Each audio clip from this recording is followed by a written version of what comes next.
아버지 하나님, 하나님께서 참으로 생사화복을, 우리 모든 인생들의 생사화복을 참으로 주관하시는 분이신 줄 믿습니다.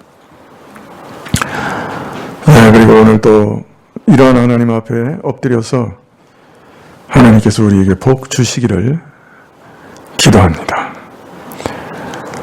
하나님, 그러나 우리가 요구하고 원하는 복과 하나님이 우리에게 주시고자 하시는 복이 달라 우리 마음이 몹시 혼란스럽습니다. 하나님, 우리는 우리가 원하는 복을 계속 고집하기 원하지만 그것이 진정한 복이 아니라 하시니 하나님, 참으로 하나님이 우리에게 주시고자 하는 진정한 복을 허락해 주시기를 기도드립니다. 하나님께서 더 선하시고 참으로 지혜로우시고 무엇이 우리에게 유익한지 참으로 아시는 분이시라 믿기 때문에 우리의 욕심을 따라 구하지 않고 하나님의 선하신 뜻을 따라 구하고자 하오니 하나님께서 우리에게 선하게 생각하시는 모든 그 좋고 아름다운 복들을 우리에게 허락하여 주시옵소서. 아버지 하나님, 이 코로나 기간 가운데서도 우리는 하나님의 은혜로 지탱되고 살고 있습니다.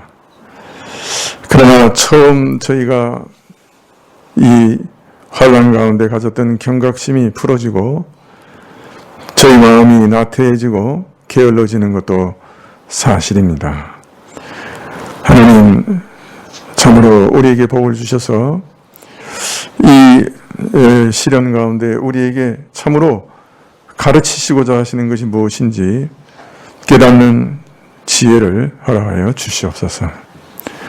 온 세계에 하나님이 선하신 뜻이 있으실 것이요 각 나라마다 또한 하나님의 지혜로운 뜻이 있으실 뿐 아니라 개개인 신자들 모두에게도 한 사람 한 사람 하나님의 뜻이 있으실 것인데 주님, 그러한 뜻을 깨닫는 지혜를 저에게 허락하시고 저희가 또 하나님께서 가르치시는 것을 배울 수 있도록 도와주시옵소서. 하나님, 그러나 지금 경제적으로 어려운 상황 가운데 물질적으로 참 어려움에 내몰리는 가정들 있사온데 참으로 하나님, 막막하여 하나님께 구할 수밖에 없습니다. 하나님께서 참으로 쉴 여가를 주시고 또 기이한 방식으로 도우셔서 이 어려움 가운데서 건져주시기를 간절히 기도드립니다. 참으로 물질을 허락하시는 분도 하나님이시고 먹을 것과 마실 것과 입을 것을 주시는 분도 하나님이시온데 주님, 우리 신자들 마음에 너무 걱정하지 않도록 도와주시고 참으로 내일 일을 내일 걱정하라 하신 하나님께 맡기고 하나님께서 주시는 것으로 자족하는 은혜도 허락하여 주옵소서.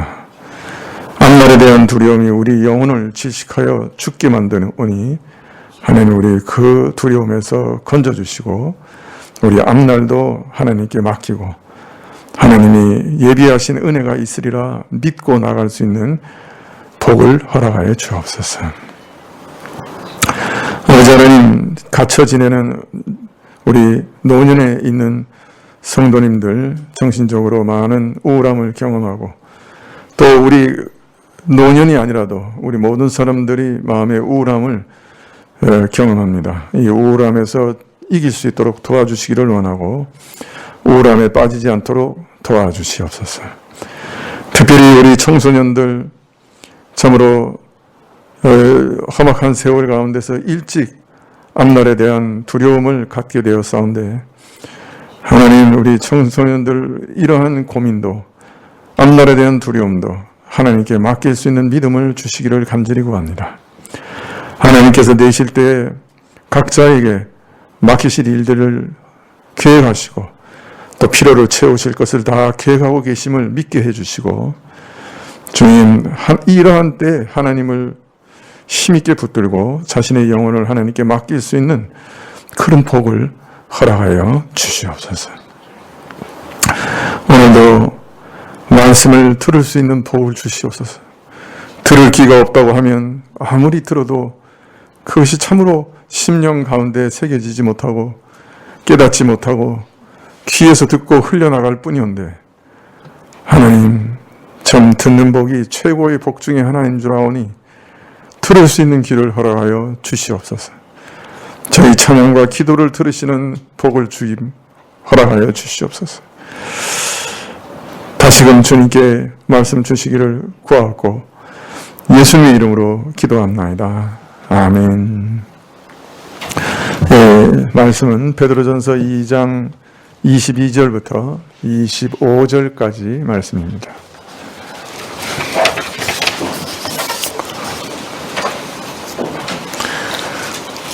베드로전서 2장 22절부터 25절까지 말씀입니다.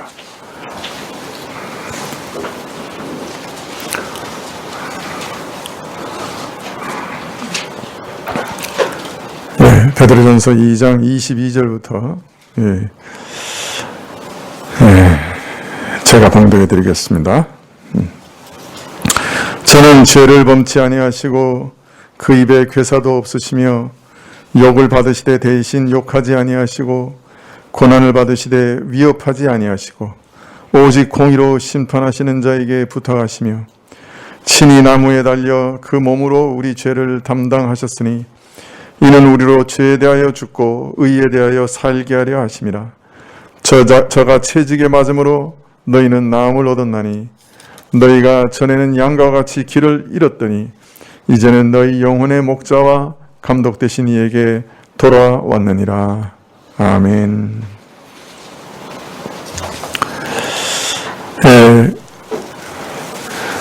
억울한 고난을 당하게 될 때 신자는 어떻게 반응해야 되는가? 하나님, 예수님께서 그 모범을 친히 보여주셨다, 그렇게 말씀하십니다.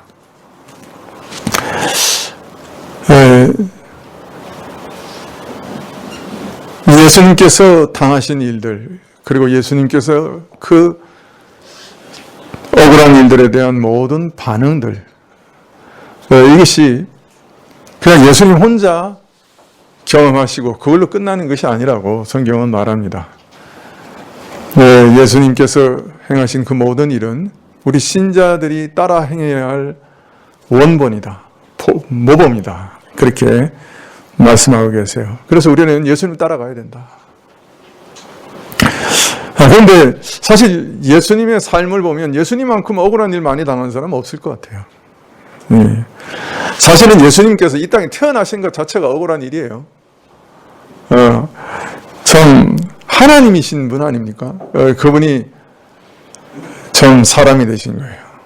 하나님 눈에는 우리 인생이 참 지렁이 같이 보인다 그래요. 우리 사람이 마치 지렁이를 보는 것 같이. 지렁이 같은 너 야곱아, 그렇게 얘기하시거든. 그런데 그 하나님이 바로 그런 인생이 되신 거예요. 참 사람 되신 것 자체가 큰 희생이에요. 고난이에요. 여러분 한번 생각해 보세요. 여기 이제 회사 다니시는 분들 계실 텐데 직장에서 강등되거나 감봉을 당하면 어떻게 될 것 같습니까?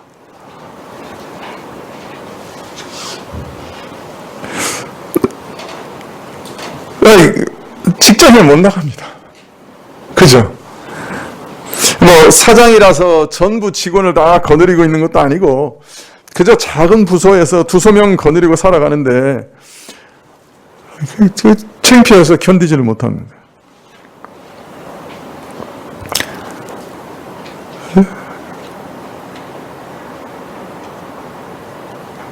우리 청소년들 반장 선거 나갔는데 떨어지면 어떻습니까? 마음에.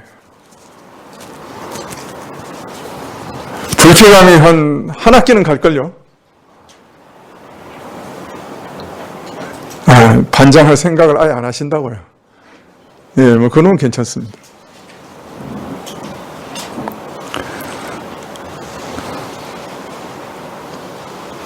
예수님은 어떠하셨는가? 하나님의 자리에서 사람의 자리로 오셨다 그래요. 이건 너무 자주 듣는 말이니까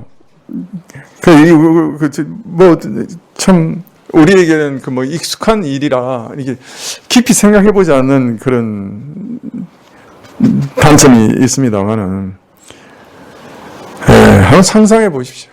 그 창조주가 그 영광의 하나님이 참 자기가 만든 그 피조물이 되셨어요. 율법을 다 만드신 분이에요. 율법을 제정하신 분이에요. 근데 율법을 순종하는 자가 되셨어요. 다윗 왕가에 태어나긴 하셨지만은 쇠락한 왕가의 후손으로 가난한 목수의 아들로 오셨어요.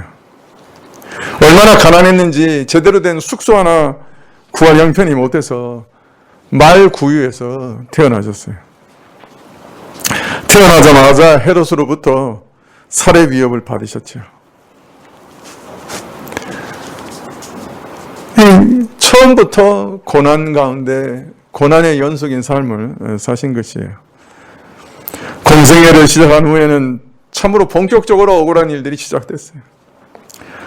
천국 복음, 귀한 은혜의 복음, 생명의 복음을 전하시고 또 큰 권세와 능력을 나타내서 많은 사람들을 돕고 치료하시고 살리셨지만은, 그래서 자신이 하나님의 아들이요 메시아라고 하는 수많은 증거를 드러내셨지만은 대제사장들과 서기관들, 그 사실을 가장 먼저 분별하고 예수님께 예배드리고 절해야 할 그 영적인 지도자들, 바리새인과 장로들, 이런 자들로부터 배척받으시고 또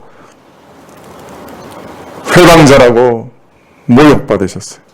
심지어 헤롯 전권과 로마의 빌라도까지 합세해서 예수님을 죽이려고 하되 온갖 계략과 음모와 거짓과 불법이 다 동원됐어요. 또 마지막에 잡히셔서 고난을 받으시는 과정에서는 예수님의 존귀한 모든 것이 다 부정됐어요. 선지자라고 하는 것도 부정되고, 하나님의 아들이라고 하는 것도 부정되고, 메시아라고 하는 것도 부정됐어요. 오히려 하나님을 회방하는 자라고, 저주받을 자라고 정죄받으셨어요. 선지자 노릇하라고 제사장의 하수인들과 로마 병사들에게 온갖 매질과 모욕을 당하셨어요. 하나님이신 분인데 세상에 억울한 일을 당한 사람 많고 많지만은 예수님만큼 당한 사람이 어디 있는가? 자, 이런 기가 막힌 억울한 일을 당하시면서도 오늘 말씀 베드로서 2장 22절에 저는 죄를 범치 아니하시고 라고 얘기합니다. 범죄하지 않으셨다. 쉽게 말하면 하나님의 뜻을 거슬러서 악을 악으로 갚지 않으셨다 하는 말입니다. 저놈들이 이렇게 악하니 난들 못하랴. 악으로 맞서지 않으셨어요.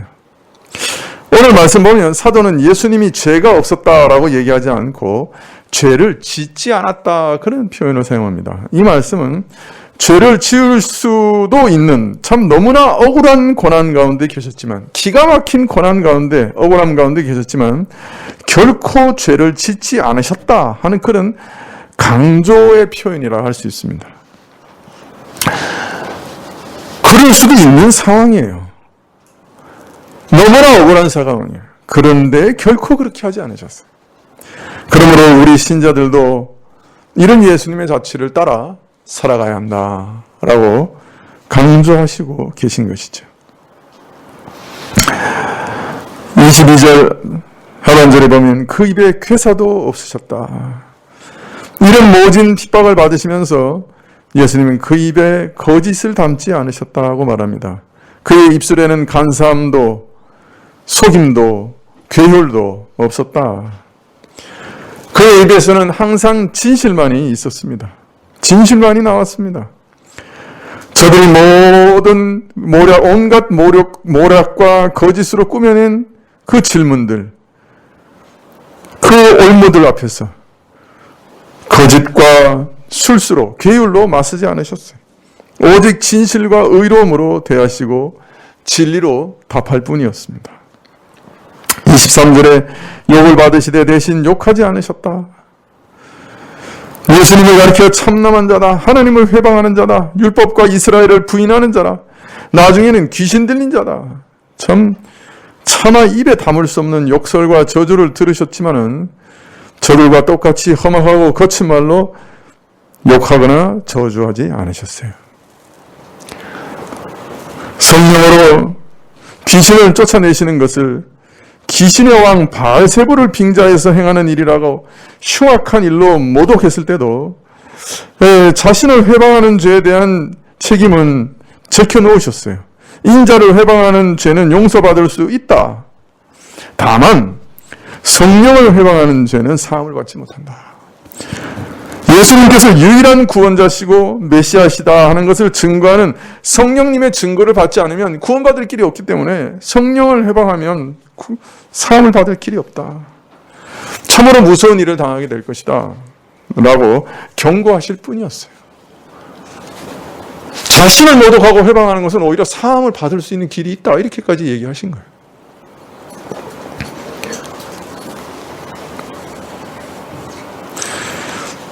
십삼장 하반절에 고난을 받으시되 위협하지 않으시고, 수많은 억울한 고난을 당하시면서도 오냐 내가 너희를 가만두지 않겠다, 너희를 조금만 더 하면 내가 너희를 다 쓸어버리겠다, 오기로 대하신 적이 한 번도 없어요.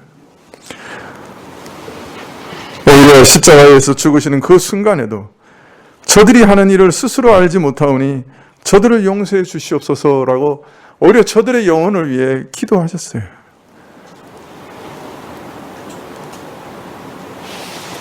너희가 여기까지는 너희가 하는 일을 내가 참겠지만은 요거 넘어가기만 하면 내가 참지 않겠다, 위협하지 않으셨어요.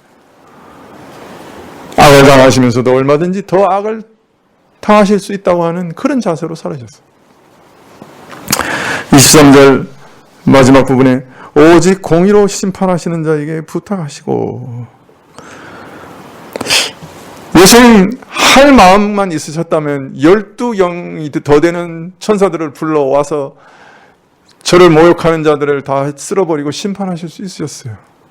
12개 사단 이상의 천사를 부르실 수 있는 분이라고 스스로 말씀하셨어요. 그러나 그렇게 하지 않으셨어요. 우리는 복수하고 싶어도 복수할 능력이 없잖아요. 그래서 못하는 거예요. 그런데 예수님께서는 12개 사단도 더 되는 천사들을 불러오실 수 있는 분이셨어요. 그렇게 하지 않으셨어요. 다만 자신을 핍박하고 모욕하고 저주하고 불신앙과 죄악을 끝까지 고집하는 자들을 어떻게 처리하실지는 하나님, 공의로우신 하나님께 맡기셨다. 이처럼 예수님은 그가 당하신 모든 억울한 핍박과 고난을 하나님의 판단과 처리에 맡기심으로 모든 심판을 하나님께 의탁하는 본을 우리에게 보여주셨습니다. 예수님은 억울한 일을 당하실 때 어떻게 행하셨는가?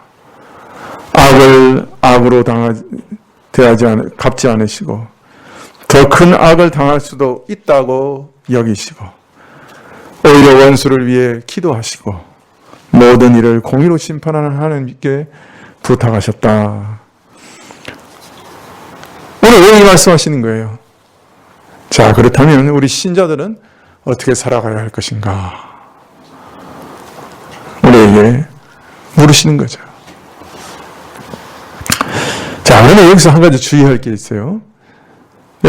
이런 말씀을 듣고 많은 몇몇 사람들은 잘못 가서 무저항주의라고 하는 잘못된 길로 가고 말았습니다. 예수님의 말씀을, 이 말씀들을 오해한 거예요.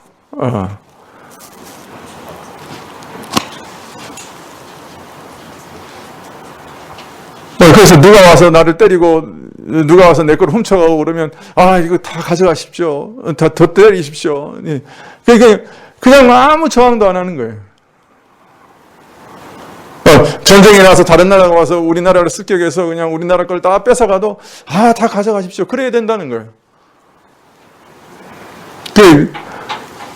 여러분 잘 아시는 톨스토이라고 하는 분이 이런 무저항주의를 계속 가르쳤어요. 그래서 그분이 쓴 책들, 소설들, 또 이렇게 단편 소설 이런 데 보면 그 은연중에 이 무저항주의에 대한 그 생각이 이렇게 묻어 나옵니다.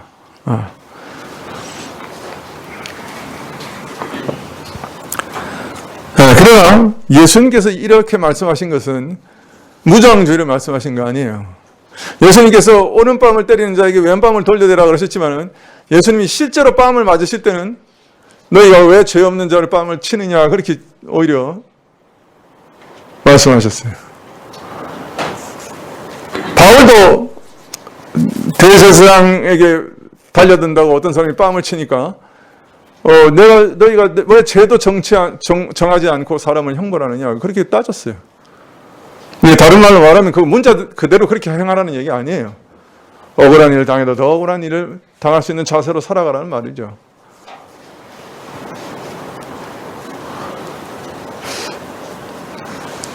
그래서 예수님의 이런 태도는 자신을 핍박하고 불법을 행하는 자들의 악한 행동을 용인하시는 그런 태도가 아니에요. 용인하시는 게 아니에요. 저들의 악을 상관하지 않고 모든 악을 수용하신다고 하는 것은 더더욱 아니에요. 예수님께서 저를 거스리고 대적하는 죄인들을 자신의 원수를 사랑하시고 회개하기 전까지 오래 참으신 것 사실이지만은 자신의 모든 억울함을 하나님께 온전히 의탁하는 것이 사실이지만은 죄가 아무 문제가 되지 않는다고 용인하신 것은 결코 아니다.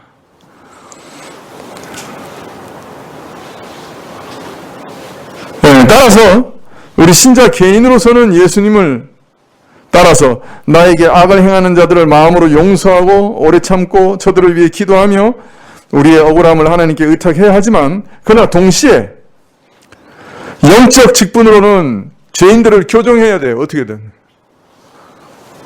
저들에게 가르치고 저들을 교정하는 데 힘써야 돼요. 그리고 하나님 나라의 의를 세우기 위해 노력해야 돼요. 교회나 세상에서.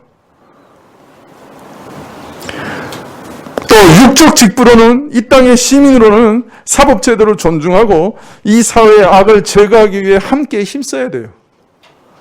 이게 같이 가야 되는 거예요. 이게 무슨 말이냐? 우리는 우리의 인격과 직분을 혼동해서는 안 되는 거예요. 이게 누가 한 말이냐면 루터가 한 말이에요.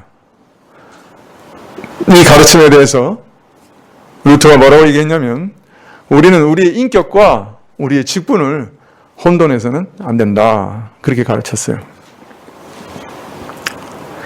따라서 우리는 우리의 올바른 인격과 직분이 모두 기능을 발휘할 수 있도록 해야 되는 것이에요. 그래서 마음으로, 인격으로, 개인으로는 복수의 정신을 다 없애야 돼. 그러나 하나님께서 공의로우신 그리고 하나님께 그 공의로우신 하나님께 우리 모든 일을 의탁하면서 살아야 돼요. 내가 스스로 복수하려고 하면 안 돼요. 그 다 하나님께 맡겨야 돼요. 원수까지 그 영혼을 위해 기도해야 돼요. 그러나 천국 백성으로는 악을 교정하고 하나님의 공의를 세우기에 힘써야 해요. 또 이 사회의 시민의 한 사람으로는 악을 줄이고 깨끗한 사회가 되도록 노력해야 되는 거예요. 자, 그러므로 집에 도둑이 들어오면 어떻게 해야 되겠어요? 그래서 내가 도둑을 잡았어요. 그럼 어떻게 해야 되겠어요? 일단 도둑의 사정을 들어봐야 돼요. 먹을 것이 없어서 도둑질했다. 아이가 굶고 있다. 그럼 우리가 어떻게 해야 돼? 먹을 것과 입을 걸 줘야죠. 그 다음에 경찰서에 신고해야 돼. 그래서 재판을 받게 해야죠. 악을 교정해야 돼. 그 사람이 감옥에 갔는데 집에 먹을 게 없다. 그럼 우리는 애들한테 먹을 걸 줘야 돼. 그러나 범죄한 자를 재판관에 넘겨 벌을 받게 해서 사회에서 격리를 시켜야 돼. 그럼 동시에 해야 돼요. 이거. 이처럼 그리스도인은 개인과 직분 사이의 구별을 잘 할 수 있어야 됩니다. 신자는 그 마음속에서 복수심에서 완전히 벗어나 있어야 돼요. 그러나 이 사회와 국가와 교회와 하나님 나라에서 직분을 맡은 사람으로서 악을 대적하고 선을 장려하기 위해서 힘써야 해요. 최선을 다해야 돼요. 그러므로 오늘 베드로 사도의 말씀은 신자 개개인의 삶에 억울함을 당하는 모든 신자들의 마음에 적용해야 할 것이지만은 동시에 신자는 복수심 없이 사회와 교회에서 공의를 세우는 자신의 직분에도 충성을 다해야 되는 것입니다. 자, 그러나 우리가 잊지 말아야 되는 것이 또 있어요.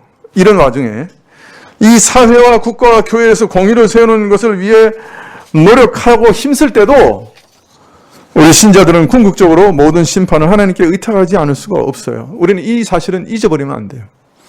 왜냐하면 이 사회와 국가와 교회에서 온전한 공의가 실현되는 일은 사실상 거의 불가능하기 때문이에요. 여러분, 내 아이를 해친 자를 사형에 처했다고 한다 할지라도 온전한 공의가 이루어졌다고 할 수 있나요? 부모 마음에 남긴 그 깊은 상처가 그 일로 해결될 수 있나요? 그건 온전한 공의 아니에요. 사실은.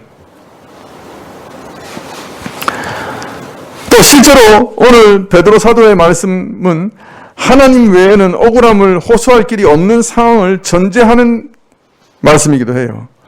당시 노예들은 하나님 외에는 자신의 억울함을 호소할 길이 없었어요. 재판관에 가서 주인을 고소할 길도 없었어요. 예수님도 마찬가지셨어요. 십자가에 끌려가시면서 바로 그 재판관들이 불의를 행하는데 호소할 길이 없었어요. 오늘날도 많은 경우 억울함을 풀 방법이 없을 때가 많아요. 물론 하나님께서는 자신의 권한, 자신의 재판을 대리할 자들을 이 땅에 세우시고 억울한 자들이 자신에게 호소할 수 있는 방편의 하나로 이 땅에서 재판관들에게 호소할 수 있게 하셨어요. 그래서 국가에 사법부를 두시고 교회에는 치리회를 두시고 재판하게 하시고 가정에서는 가장이 재판하도록 하셨어요. 하나님께서는 이 땅에서 억울함을 호소할 길을 이렇게 만들어 놓으신 거예요. 그래서 우리는 우리의 억울함을 하나님께 호소하는 방편으로 이런 기관들에게 호소할 수 있어요. 그러나 종종 국가 자체가, 교회가, 가장이 폭력을 행사하는 경우 억울함을 호소할 길은 막혀버리고 말아요. 동시에 우리는 국가와 교회와 가정의 권위에 호소하여 재판한다 할지라도 조금 전에 말씀드린 대로 온전한 공의가 이루어지지 않는 경우가 너무나 많기 때문에 억울함이 완전히 해결되지 않는 경우가 너무 많다는 것을 잘 압니다. 따라서 국가와 교회와 가정에서 재판하고 호소하는 것도 하나님께 의탁하는 한 방편이지만 이런 호소 와중에도 우리는 하나님 한 분께 참으로 궁극적인 모든 것을 맡길 수밖에 없는 것이에요. 이 역사 가운데 하나님께서 그 공의를 드러내실 것을 믿고 아니면 마지막 날 그날에 모든 것을 공의 가운데 심판하실 것을 믿고 하나님께 맡기는 거예요. 따라서 우리는 항상 국가와 교회와 가정에 호소하는 경우라 할지라도 하나님께만 의탁하면서 저들에게 호소하는 것이에요. 또 호소할 방법이 막힌 경우라 할지라도 하나님께 우리의 억울함을 호소하며 의탁할 수 있는 것이에요. 그러나 지난 시간에도 말씀드렸지만은 이렇게 호소하는 와중에도 원수들을 향해서 우리는 선한 마음을 잃지 말아야 할 것이고 참아 기다리며 저들을 위해 기도하는 것을 그쳐서는 안 되는 것이죠. 희생을 감수하고 저희는 우리를 미워하고 해하려 할지라도 우리는 그 영혼의 선한 것이 무엇인지, 가장 선한 것이 무엇인지 잘 생각하여 저들에게 유익이 되도록 최선을 다해 행하고 저들의 영혼을 어찌하든지 교정할 수 있는지 살피고 또 저들을 위해 기도해야 되는 것이죠.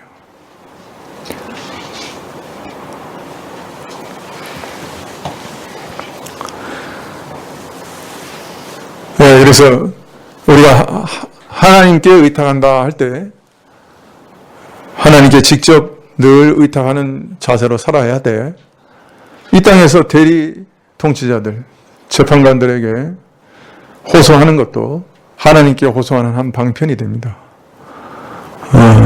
그러나 그 일을 하면서도 궁극적으로는 하나님께 의탁할 수밖에 없는 것이 이 땅에서의 재판은 항상 한계를 가지고 있을 수밖에 없기 때문에, 온전한 의가 다 이루어지는 경우가 거의 없기 때문에 궁극적으로는 항상 하나님께 의탁하면서 재판도 하고, 또 안 되면 그 모든 길이 막힐지라도 또 하나님께 의탁하면서 이 땅에서 살아가는 거예요. 그래서 억울함을 당할 때 신자는 예수님처럼 반응해야 되고, 악을 악으로 갚지 않고 욕을 욕으로 갚지 않고 오래 참고 원수를 사랑하는 마음으로 저들을 위해 기도하며 살아가되, 또 공의를 세우기 위해서 하나님께 의탁하고 또 재판도 하고 사법부에 의탁하기도 하고 그렇게 하는 것입니다. 여러분, 혼돈이 없으면 좋겠어요. 여러분의 영혼의 자세와 또 여러분이 해야 될 직분, 이것들이 혼돈이 없으시면 좋겠어요. 자, 예수님께서는 이처럼 자신이 당하는 모든 고난에 대한 판단과 치리는 하나님께 맡기셨고, 오직 죄인을 구원하기 위해서 하나님께서 이 땅에 보내신 그 뜻만 생각하여 십자가에 못 박혀 죽으셨습니다. 그래서 오늘 말씀 24절에 친히 나무에 달려 그 몸으로 우리 죄를 담당하셨으니 이는 우리로 죄에 대하여 죽고 의에 대하여 살게 하려 하심이라. 저가 채찍에 맞음으로 너희는 나음을 얻었나니 라고 하신 것이죠. 예수님께서 친히 나무에 달려 그 몸으로 우리 죄를 담당하셨다. 지난 시간에 말씀드렸지만 이거는 우리가 닮을 수 없는 거예요. 그죠? 예수님 혼자 하신 일이에요. 그리고 우리가 이것 때문에 평안을 누리는 거예요. 그죠? 내가 할 수 없는 일을, 내가 내 죄를 어떻게 감당할 수 없잖아요. 내 죄를 감당하려면 지옥 가야 되는데. 근데 예수님께서 내 대신 지옥의 심판을 다 받으셨어요. 하나님 안에는 왜 나를 버리십니까?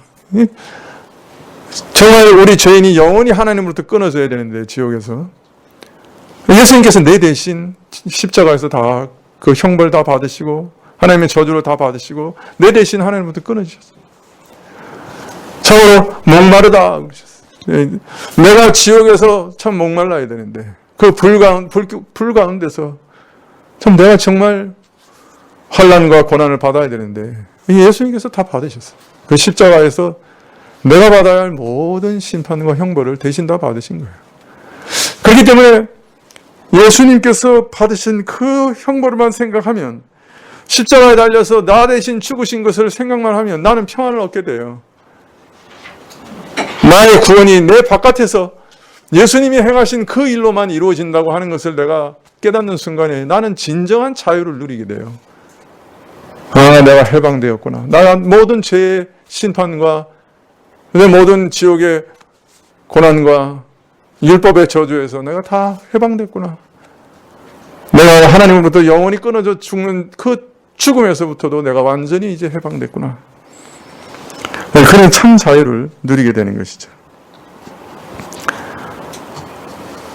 그 일을 위해 자신의 몸으로 우리 죄를 담당하기 위해 나무에 달려 죽으셨습니다. 그러나 우리를 그런 모든 죄의 형벌에서 구원하시기 위해서 예수님께서 우리를 구원하시는 것, 그것으로 그치는 거 아니라 그래요. 예수님께서는 모든 죄의 저주와 형벌에서 우리를 구원하셨지만은 동시에 죄 자체로부터 우리를 구원하기를 원하셨어요. 그래서 이는 우리로 죄에 대하여 죽고 의에 대하여 살게 하시기 위해 그 일을 행하신 것이라고 또 말씀하고 계세요. 예수님 믿는 순간에 우리는 죄의 모든 형벌에서부터 해방됩니다. 그리고 더 놀라운 것 중에 하나는 뭐냐면 죄 자체로부터 죽게 됩니다. 죄는 더 이상 우리에게 어떤 영향력도 사실은 끼칠 수 없어요. 신자에게 미치는 죄의 영향력은 다 속이는 겁니다. 사실은. 원래 고난이 없는데 고난이 있는 것처럼 속이는 거예요. 우리는 죄에 대하여 그리스도와 연합해서 죽어버렸어요. 물론 신자들은 그 이후에도 계속 죄에 대해 유혹을 받고 시험을 받고 강렬한 죄의 어떤 달콤함 가운데서 쓰러지기도 합니다. 그러나 사실 그것 다 우리를 속이는 겁니다. 비유컨대 그 남북 전쟁 이후에 이거 흑인들이 그 자기를 사로잡고 노예로 삼았던 주인으로부터 다 해방됐어요. 법적으로는 완전히 해방된 거예요. 그런데 그 주인들이 와서 채찍을 휘두르면서 너희들 어디로 도망가? 내 농장에 와서 일해. 그러니까 그 법적으로 완전 해방됐는데도 두려워서 다시 농장으로 끌려가기도 한 거예요. 여러분, 그건 속은 거예요. 그죠? 그 아무 법적인 권한이 없어요. 그 주인이라는 자가. 바로 그런 것이죠. 죄는 우리에 대해서 완전히 이제 죽어버렸어요. 그리고 더 놀라운 것은 이제 진실로 하나님을 향해 살게 됐어요. 하나님을 의식하게 되고, 그리고 성령의 법이 내 안에 들어와 이제 어떤 두려움이나 어떤 형벌 때문이 아니고 참 자유 가운데 자원해서 하나님의 말씀을 순종할 수 있는 성령의 법이 우리를 주관하게 됐어요. 예전에는 율법을 지킨다고 해도 내가 이 율법을 지키지 않으면 구원 얻지 못하는데 하는 두려움 속에서 내가 이 율법을 지키지 못하면 정말 하나님의 저주와 심판을 받을 것인데 하는 그런 두려움에서 내가 하나라도 못 지키면 이거 지옥 가는데 이런 두려움 속에서 율법을 지켰다고 하면은 이제 그 모든 죄와 사망의 법에서 우리가 다 해방되고 이제는 율법을 지키되 하나님의 뜻을 이루어며 살아가되 오직 자원하는 마음에서 오직 기쁨 가운데서 오직 참 자유 가운데서 그 일을 하게 된 거예요. 그래서 생명과 성령의 법 안에서 살아가게 된 거예요. 하나님을 향해 살아가게 된 거예요. 죄에 대해 죽고 하나님을 향해 진정으로 살아갈 수 있게 된 거예요. 그래서 자꾸 말씀드리는 거예요. 자원하는 마음으로 그 일을 행하라. 여러분 안에 참 소망을 하나님이 계속 주실 것이니 소망을 따라가고 참 자유 가운데 자원하는 마음으로 행하라. 자꾸 그 말씀을 드리는 거예요. 저가 채찍에 맞음으로 너희는 나음을 얻었더라. 이사야의 예언대로 채찍질 당하심으로 고난 받으심으로 우리의 형벌을 대신 받으심으로 우리로 그 모든 죄의 병에서 나음을 얻게 하신 거예요. 죄가 마치 병처럼 깊이 우리를 먹어 들어왔죠.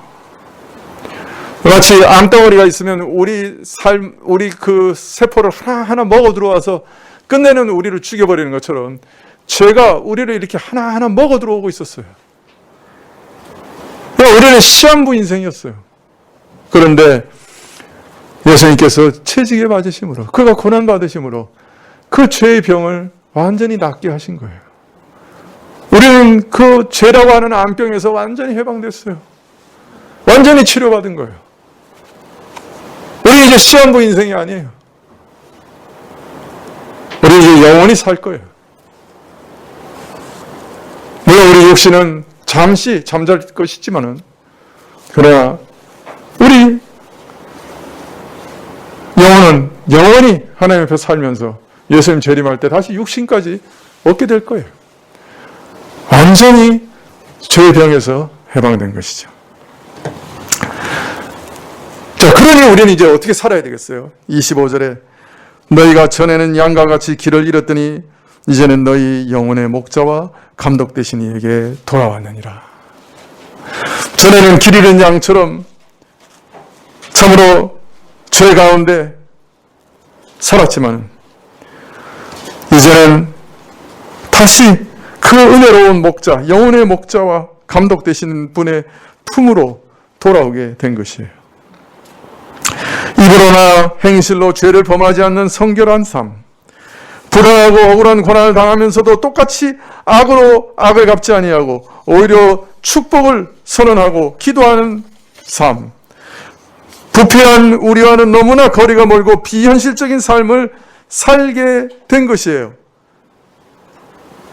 또 이러한 삶이 도저히 감당할 수 없어서 주저앉을 때마다 목자같이 우리를 품에 안으시고 돌보아 주시고 은혜를 따라 자신을 따라오게 하시는 감독이신 예수님의 자취를 따라갈 수 있도록 예수님께서 우리를 인도하시는 것이에요.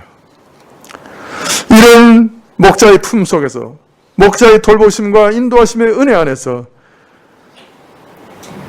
양이 목자를 따르듯이 우리 믿는 자는 주를 따르는 것이에요. 이것이 예수님께서 우리의 본이 되셨다 하는 말의 참 뜻입니다. 내가 주를 닮고자 한다고 해서 내 힘으로 그를 닮는 건 아니고 주께서 나를 품에 품으시고 안으시고 먹이시고 돌보시고 인도하셔요. 내 안에 은혜를 베푸셔서 그것을 할 수 있는 능을 주세요. 내 안에 소망을 주시고 인내를 주시고 오래 참음을 주시는 거예요. 주께서 나를 품으시고 인도하시고 위로하시고 그 일이 하나님께서 참으로 기뻐하시는 일이라고 칭찬하시고 억울해 눈물을 흘리며 일을 갈 때 나를 품으시고 나를 봐라 내가 너보다 더 지독한 억울함 가운데서 이겼다. 나를 따라오너라 라고 가르치시는 거예요. 우리는 이 하늘의 목자로 인해 마지막 영생에 이르기까지 이처럼 돌보심과 인도하심을 받는 것입니다. 그래서 그의 발자취를 따라 억울한 고난 가운데서도 참고 용서하고 하나님께 모든 것을 맡기며 살아갈 수 있게 되는 것이죠. 여러분, 1970년대부터 한국 교회 안에 이상한 바람이 불어왔습니다. 예수 믿는 사람이 왜 가난하게 살아야 되는가? 왜 억울하게 살아야 되는가? 예수 믿는 사람도 이 땅에서 얼마든지 잘 살고 아니 잘 될 수 있고 아니 잘 돼야 된다. 세상에서 잘 되고 높이 되고 부자 되고 지배자가 되고 권위 있는 자가 돼야 존경을 받지 않느냐. 그래서 복음 전도도 된다. 그러니 우리 잘 살아야 된다. 가르치기 시작했어요. 저 옆 동네에서. 저 강 건너에서. 그러나 오늘 성경은 분명 하나님께서는 우리 신자들을 예수님의 길로 부르셨다. 자신의 고난을 통해 많은 사람을 복되게 하시는 예수님의 자기 희생의 길을 따라 걷게 하셨다. 그 일을 위해 부르셨다. 그렇게 가르치고 계세요. 이런 가르침을 생각할 때 한국 교회가 지금 가르치고 있는 이 교훈이 얼마나 이기적이고 부패한 교훈인가 우리는 알 수 있어요.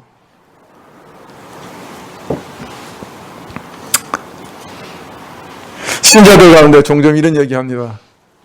너무 힘들고 너무 가난하고 너무 어렵고 너무 근심돼서 하나님께 좀 나으면 나아질까? 하나님께 좀 때를 쓰면 좀 편해질까? 그래서 기도도 하고 참 그랬는데 하나님께서 하나도 안 들어주시더라.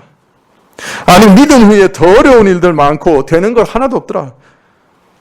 왜 그렇게 불평하는 분들 꽤 있으세요. 그러나 어떤 면에서 너무 당연한 일이에요. 예수님께서 우리를 세상에서 잘 먹고 잘 살고 편안하게 살기 위해서 우리를 부르신 게 아니거든요. 근본적으로 예수님께서는 우리를 자기 희생의 길로 인도하신 거예요. 자기처럼 고난받고 자기처럼 헌신하고 자기처럼 희생해서 다른 사람을 구원하기 위해서 우리를 부르신 거거든요. 다른 사람을 유익하게 하기 위해서 우리를 부르신 거거든요. 물론 일부러 고생을 사서 할 필요는 없죠. 우리에게 종종 풍요로운 것을 주시고 감사하게 하세요. 그러나 넉넉하게 주시면 하나님께서 이것을 내게 주신 뜻이 무엇인가 반드시 생각해야 돼요. 목적이 다른 사람의 영혼을 다른 사람을 위해 우리를 부르셨다고 하면 그 넉넉하게 주신 물질도 내 것 다 내 욕심대로 다 사용하는 것 그게 목적이 아닌 거 우리가 다 알지 않아요. 그러면 그걸 왜 주셨는가 잘 생각해 봐야죠. 다른 사람을 위해서 사용할 줄 알아야죠.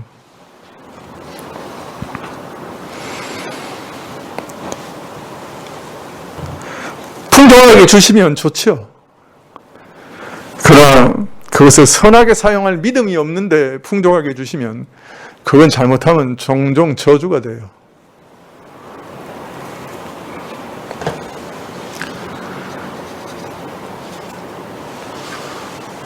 왜냐하면 근본 목적이 나 자신이 잘 살고 편하게 되는 것, 그걸 위해 부르신 게 아니거든요.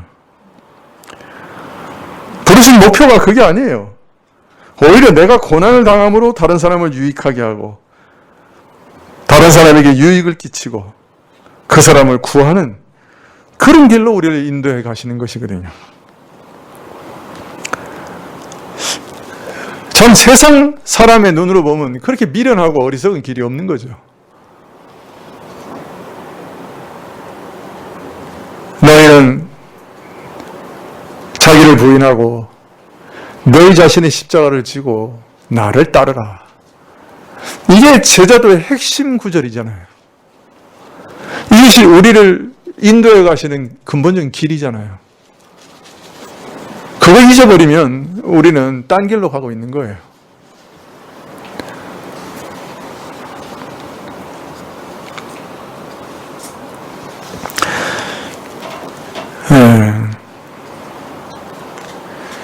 그런데 여러분, 마지막 날에 가면 그렇게 산 사람의 인생이 아마 찬란하게 빛날 거예요. 찬란하게 빛날 거예요.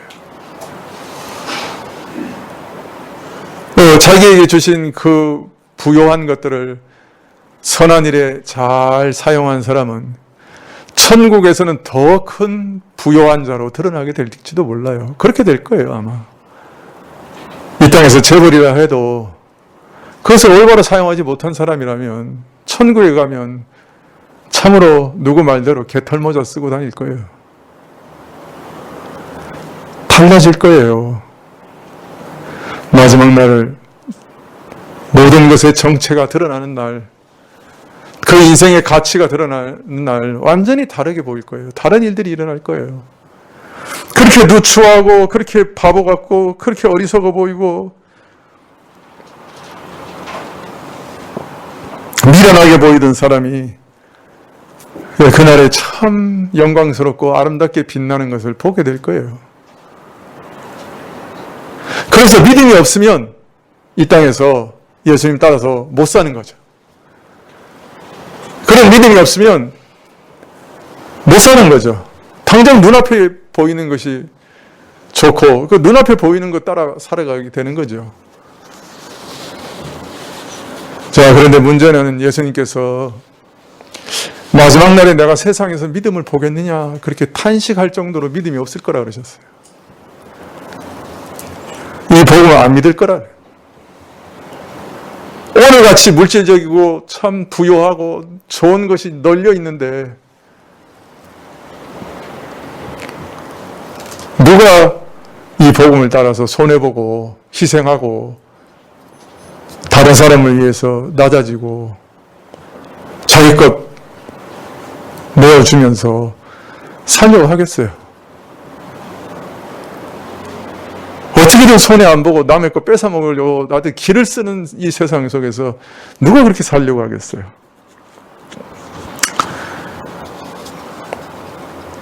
여러분, 그러나 믿는다고 하는 게 무엇인지 좀 깊이 생각해 보셔야 됩니다. 많은 분들이 내가 예수님을 믿으면 이제 천국에 간다, 천당에 간다, 그것으로 다 된 것으로 생각합니다. 그 말이 틀린 것은 아니로되 오해할 소지가 많아요. 믿음은 그렇게 단순한 게 아닙니다. 자기 전부를 버리고 자기 옛사람의 전부를 버리고 그 옛사람 안에 있는 모든 욕망과 욕정과 소망을 다 버리고 예수님 안에서 완전히 새로운 날을, 새로운 생명을, 새로운 소망을 얻는 것을 말하는 거예요. 구원이라고 하는 것은. 그 새 생명은 세상에서 아주 재미있게 살아가고 평안하게 살아가고 그런 생명이 아닙니다. 자기를 희생하며 주와 함께 고난을 받으며 하나님의 사랑과 덕을 선전하기 위해 자기 것을 내어놓으며 하나님의 거룩한 뜻을 이루기 위해서 십자가를 지는 생명입니다. 여러분, 이 부분에서 오해가 없으시기를 바라요. 그리고 참 기도하기는 마지막 그날에 후회가 없으시기를 바라요. 내 인생을 돌아보고 계산하는 그날에 후회가 없는 삶이 되시기를 참 부탁드립니다. 기도하시겠습니다.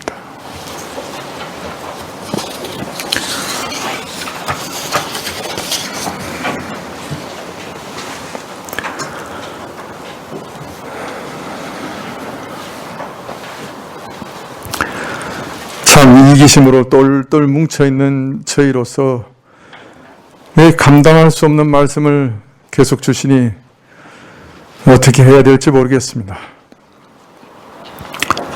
전하는 자나 듣는 자나 다 부담스러운 말씀이요, 우리 본성과는 맞지 않는 말씀이라 참 오히려 기쁨이 아니라 옥죄어 오는 같은 답답함이 저희를 지배합니다. 저는 참으로 복을 주시옵소서.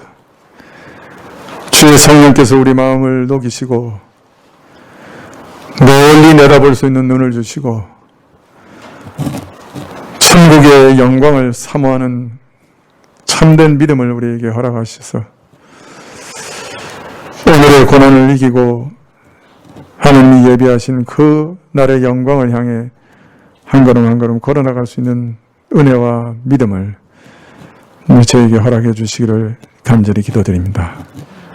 예수님 이름으로 기도합나이다. 아멘.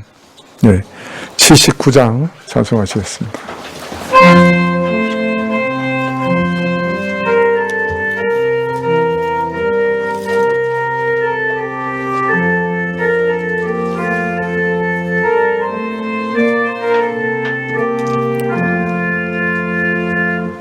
피난처 있으니 환난을 당한 자 이리 오라. 땅들이 편하고 물결이 일어나 산 위에 넘치되 두렵지 않네. 이방이 떠들고 나라들 모여서 진동하나. 우리 주 목소리 한번 말하시면 천하의 모든 것 망하겠네. 만유주 여호와 우리를 도우니 피난처요. 세상의 난리를 그치게 하시니 세상의 창검이 쓸데없네.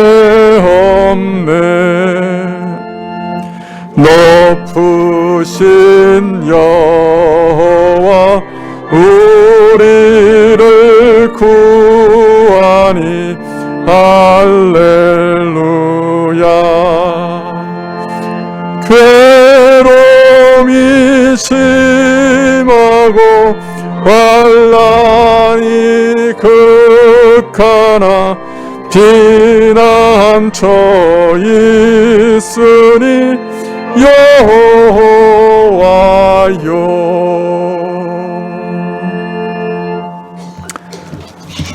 지금 우리 주 예수 그리스도의 은혜와 하나님 아버지의 그 크신 사랑과 이 은혜와 사랑을 깨닫게 하시고 누리게 하시는 성령님의 교통하시고 역사하심이 억울한 일을 당하여도, 악한 일을 당하여도, 욕을 당하여도 주님을 따라가신 주님의 본을 따라가며 주님이 가신 길을 나도 가리라 생각하며 머리 숙인 주의 백성들 위해 지금부터 영원까지 함께 계실지어다.